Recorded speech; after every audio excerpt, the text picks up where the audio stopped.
Named after a 12th century Moorish princess, the little town of Fatima has changed a great deal from the time of the apparitions of the Virgin Mary in 1917.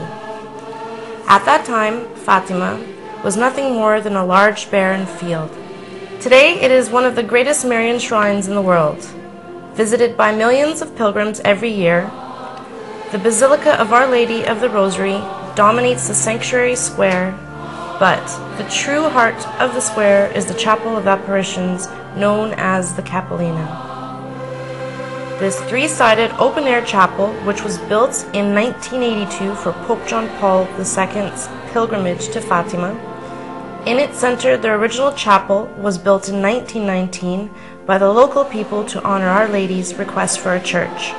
This small inner chapel is significant to the story of Fatima, as it marked the exact place where Our Lady appeared for the first time on the 13th of May 1917, which is now marked with a marble pillar upon which the statue of Our Lady now stands.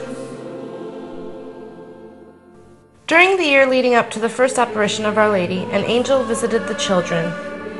The first of the three apparitions of the angel occurred one spring misty morning in 1916 when the children were pasturing their sheep in an area known as Loca do Cabeço. The children recount their memories and remembered that a strong wind suddenly shook the trees and a strange light shined brightly before them.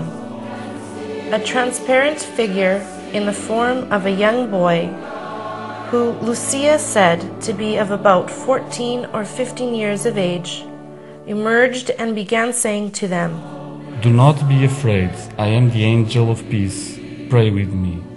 Then bowing down until his forehead touched the ground, he made the children repeat these words 3 times.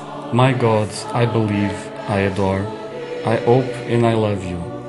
I ask pardon of you for those who do not believe, do not adore, do not hope, and do not love you. Then he suddenly stood up and said, Pray like this. The hearts of Jesus and Mary are attentive to your prayers. Then he disappeared. Some time passed, and it was now summer of 1916. The children had gone home for a siesta and decided to go play down at the well in the kitchen garden of Lucia's parents, when suddenly the angel appeared before them once again. What are you doing?